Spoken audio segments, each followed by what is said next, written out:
Good morning, children. This is your English period, and today we are going to read about grammar. And we are going to start chapter 4 using apostrophes. What do you mean by apostrophe? Apostrophe is a sign that is used to show the belongings of a person or thing. So this sign is called as apostrophe. See here, we are using apostrophes for showing the belongings. Suppose I say, this is my book, or this book is belong to Raman. Then what we say, how I can write that? मैं उसे किस तरह से लिखूंगी कि यह किताब रमन की है.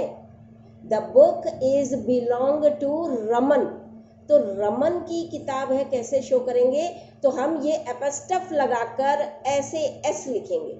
हम रमन लिखेंगे और उसके बाद में अपस्टफ, इस साइन को अगर ये नीचे लग जाता है तो कॉमा कहलाता है, लेकिन जब यही साइन ऊपर लगता है तो इसे क्या कहा जाता है? अपस्टफ साइन, जो कि किसी की बिलोंगिंग्स को बताता है. यहाँ पर सेंटेंस है, द बुक ऑफ जैस्मिन.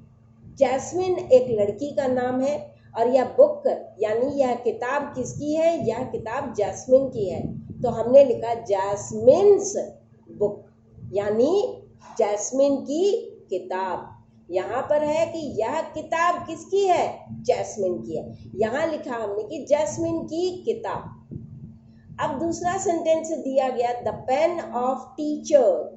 तो सिंगुलर है. ये सारे क्या सेंटेंसेस पढ़ रही हूँ मैं? सिंगुलर. सिंगुलर को अगर एपस्ट्रफ सेंटेंस बनाना है, सिंगुलर नाउन को एपस्ट्रफ के साथ लिखना है, तो हम किस तरह से लिखेंगे?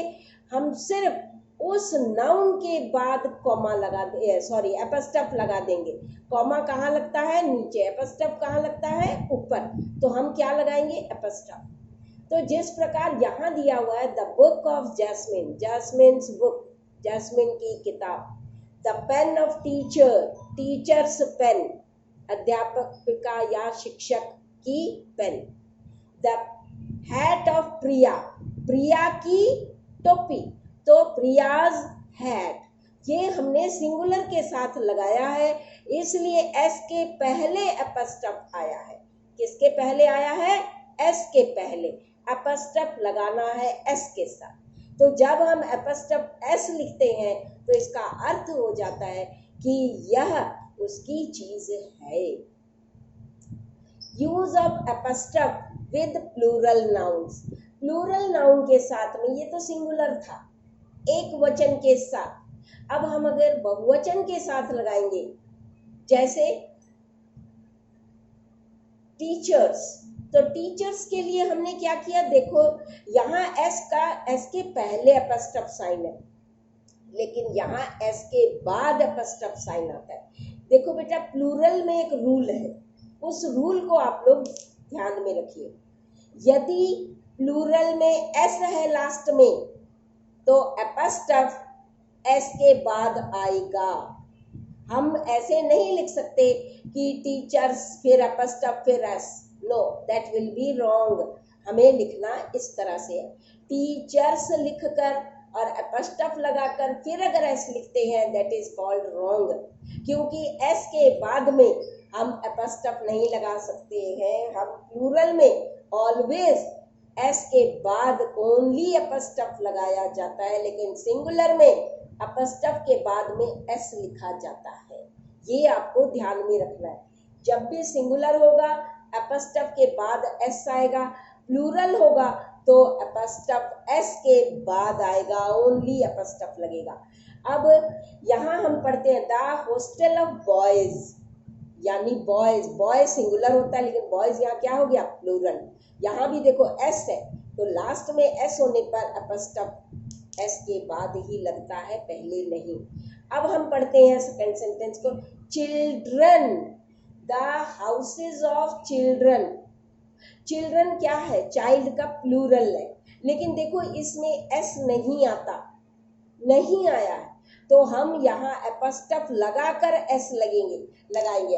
देखो रूल देखो समझो, अगर प्लूरल एस में एंड हो रहा है तो एपस्टफ खाली लगेगा, उसके बाद एस नहीं आएगा।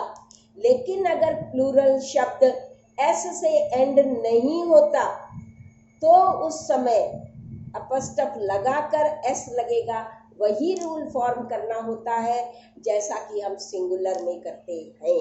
लेकिन यहाँ अगर यहाँ चिल्ड्रन है, अगर यहाँ पर चिल्ड्रन की जगह और कोई शब्द होता जिसमें एस आता, जैसे चेयर्स होता, तो हम चेयर्सेस नहीं करते, उसमें हम क्या करते, चेयर्स अपस्टफ हो गया, उसमें प्लूरल में सब कुछ आ गया। अब आते हैं नेक्स्ट है the hat of main. Main बहुत सारे आदमी हो गए, तो बहुत सारे पुरुष होने पर, आदमी होने पर भी देखो हम एन के बाद देखो एस नहीं है, इसलिए हम एपस्टफ लगाकर एस लिखते हैं। यदि कोई प्लूरल विदाउट एस, एंड में एस में खत्म नहीं होता, तो हम सिंगुलर वे का ही फॉर्मूला यूज करते हैं। उस शब्द के बाद हम क्या करते हैं, अपस्टफ लगाकर एस लिखते हैं।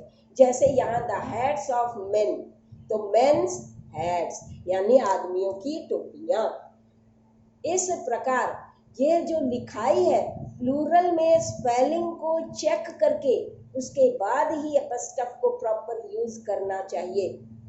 सपोज जैसे एक सेंटेंस बर्ड्स फीदर्स, तो बर्ड्स फीदर्स हमने लिखा, देखो बर्ड्स के बाद में अपस्टफ खाली लगा है और कुछ नहीं लगेगा। Feathers of birds, feathers of birds, यदि वहां फीदर्स ऑफ बर्ड होता तो हम बर्ड लिख के अपस्टफ एस लगाते, लेकिन यहाँ बर्ड्स है तो बर्ड्स होने के कारण लास्ट में एस है, यानी प्लूरल एस से खत्म हो रहा है, इसलिए ओनली अपस्टफ लगेगा। अब कुछ ऐसे रूल्स हैं, दोबारा से समझा रही हूँ, ध्यान से सुनिए। अगर कोई noun, when the noun is singular and living thing, अगर वो लिविंग थिंग है, सिंगुलर है, तो हम अपस्टफ का यूज करके एस लिखते हैं। लेकिन यदि वह सिंगुलर है लेकिन नॉन लिविंग है तो हम कभी भी उसमें अपस्टफ यूज नहीं करते। नॉन लिविंग थिंग के साथ अपस्टफ यूज नहीं होता।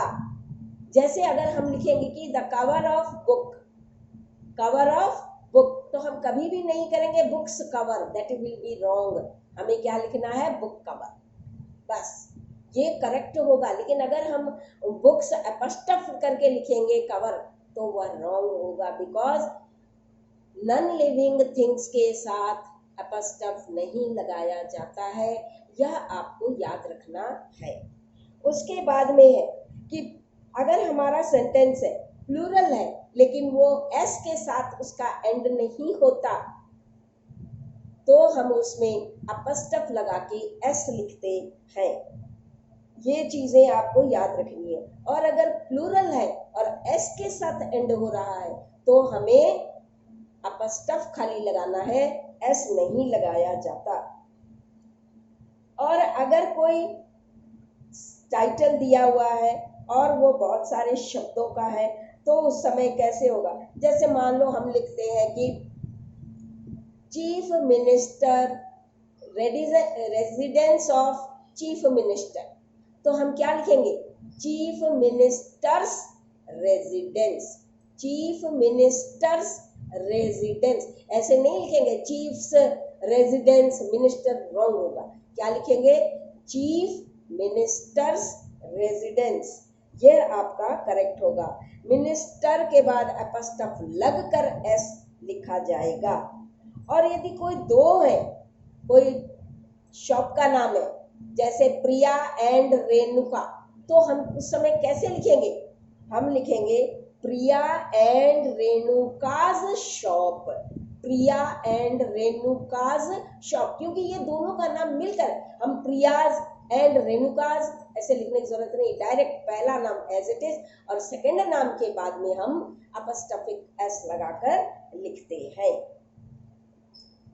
उसके बाद में आपको और भी है कि अगर मान लो दो के बारे में दिया गया और उसके अलग अलग चीजें दी गई है, दोनों लिखते हैं, कुछ ऑथर्स हैं दोनों ही, लेकिन वो अलग अलग लिखे हैं, तो उसमें हम दोनों के नाम के बाद में अपस्टफ लगा करके ही लिखेंगे। जैसे मान लो कोई स्टोरी है, तो हमने उनका नाम लिख दिया कि मान लो रमन्स एंड विधाताज पोयम या स्टोरी, तो इस प्रकार से दोनों के नाम में आएगा, क्योंकि वो दोनों ने अलग अलग किया है और उनका आइडेंटिफिकेशन सेपरेट है।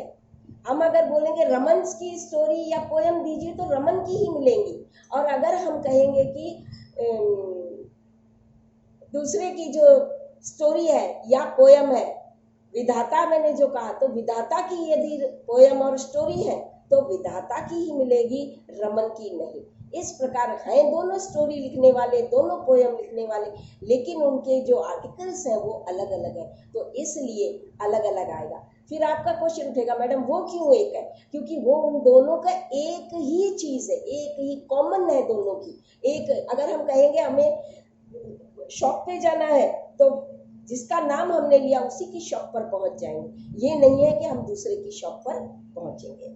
अब आते हैं हम कि यदि मान लो किसी एक पर्टिकुलर थिंग के बारे में है, जैसे हम अर्थ के बारे में कोई बात कर रहे हैं, नेचर के बारे में बात कर रहे हैं, तो ये अलग अलग नहीं है, ये हम अर्थ बोलते ही अर्थ के बारे में, तो वहां पर हम अपस्ट्रॉफिक एस का प्रयोग करते हैं, जैसे नेचर्स, अर्थ्स, तो इस प्रकार से वो यूज हो सकते हैं।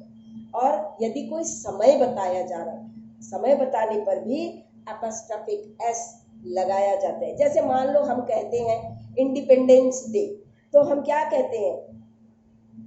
इंडिपेंडेंस डेज मार्च, मार्च पास्ट जब किया जाता है, परेड, तो ये उसके लिए आता है। अब कभी भी हम कोई समय बोलना है, हमें एक वीक का समय है, तो हम क्या बोलेंगे? इन अ वीक्स टाइम, इन अ वीक्स टाइम। तो इस प्रकार जो ये अपस्टफ का प्रयोग है, ये शायद आप लोगों को समझ आ चुका है। यदि कहीं डाउट हो, you can call me and ask. Have a nice day.